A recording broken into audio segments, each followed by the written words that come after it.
tous d'être présents ce matin, malgré les événements dramatiques qui ont endeuillé Paris et Saint-Denis ces vendredi soir. Donc on a décidé de maintenir ce colloque, mon cher Georges, parce que je pense que, effectivement, ce que je disais dans mon mail, penser, travailler, continuer les actions, c'est aussi mener un combat. Et il faut toujours combattre l'obscurantisme, la bêtise, la terreur. Donc merci à vous d'être là et de participer par la même à ce combat aussi. Donc on continue finalement ce travail de recherche qu'on mène en collaboration avec Lucas, donc à Montréal, et Bertrand Gerbet avec le laboratoire NT2, Figura, etc. Donc on a de nombreux amis canadiens qui sont là. Sur cette question finalement d'une esthétique de l'information, pour reprendre un peu les mots de Ledmanovitch, et sur ces questions que je nomme des architectures de mémoire, c'est-à-dire comment donner des formes finalement à l'information aujourd'hui, sachant qu'on est dans un monde finalement avec une peau informationnelle qui recouvre la Terre, qui est comme une matière qu'on peut modeler, donc on réfléchit sur ces questions de modelage de cette matière. Alors ce colloque se passe dans 3 lieux emblématiques de Saint-Denis, le musée d'art et d'histoire dans lequel vous êtes aujourd'hui, la bibliothèque universitaire de Paris 8 et les archives nationales, donc 3 lieux emblématiques justement de la mise en mémoire de collections d'informations. Et nous remercions donc le musée d'avoir soutenu cette initiative.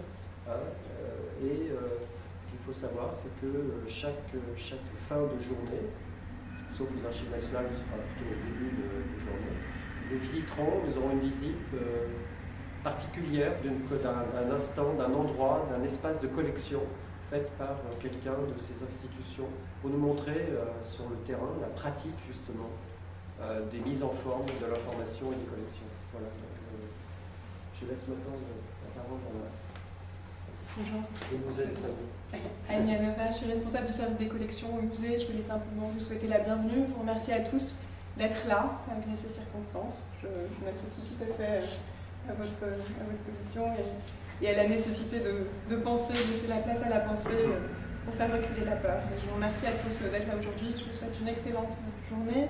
Je ne peux malheureusement pas rester avec vous toute la journée, mais je vous rejoindrai tout à l'heure pour vous parler de ce musée et vous faire une petite visite de l'exposition consacrée aux relations d'Édouard et de Picasso.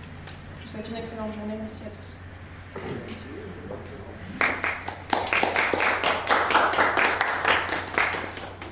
Alors à mon tour de prendre la parole, Bertrand Gerbet, j'aimerais remercier donc le musée de nous accueillir aujourd'hui. J'aimerais remercier aussi Jean-Marie Dallet. Nous avons co-organisé cette série d'événements, mais surtout en sol parisien. C'est Jean-Marie qui a fait tout le boulot. Moi, je me suis contenté de trouver des intervenants québécois qui pourraient intervenir dans le cadre du colloque. Et il faut voir que l'an passé, nous avions eu 2 journées d'études sur le même thème, celui des architectures de mémoire. Et pour moi, c'est un thème qui m'était cher. Quand Jean-Marie m'en a parlé, ça fait déjà maintenant 2 ans, sinon 2 ans et demi. J'avais travaillé longtemps sur des architectures, mais plus des architectures d'oubli, ayant beaucoup travaillé sur l'imaginaire du labyrinthe depuis l'Antiquité jusqu'aux fictions hypermédiatiques que nous connaissons maintenant. J'étais très intéressé par la façon dont, évidemment, à la fois la mémoire et l'oubli s'organisaient dans l'espace, parce que penser à la mémoire ne peut se faire que si on pense aussi l'oubli. Il y a là en fait une dynamique tout à fait fondamentale. Et j'avais toujours pris ce rapport à l'architecture à la fois comme un rapport d'abord et avant tout intellectuel et fondé aussi sur l'oubli. Et donc là, en travaillant et en discutant avec Jean-Marie Dallet, ça a été tout à fait, pour moi, heureux de me dire, tiens, pourquoi ne pas renverser cette logique et donc de penser les liens entre architecture et mémoire, surtout dans un contexte, disons-le, numérique, c'est-à-dire en fonction de dispositifs techniques liés à l'informatique, en se demandant comment construire, en fait, comment ces nouvelles architectures de mémoire se construisent. Donc, Jean-Marie, là, évidemment, je peux faire acte d'oubli immédiatement, ça me ressemblera. Jean-Marie l'a dit, on s'enveloppe de plus en plus de formes et de strates de mémoire. Donc, il est tout à fait important d'essayer de comprendre et de voir ce qui se dessine maintenant et ce qu'on peut, en fait, découvrir comme forme à la fois donc, de discours, d'analyse, mais aussi de production contemporaine. Donc, merci d'être là dans le contexte.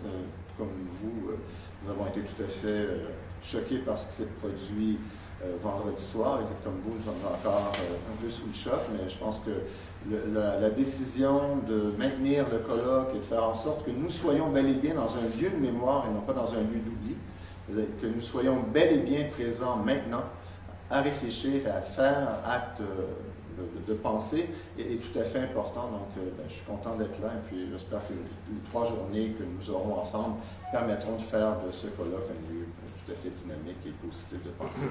Merci.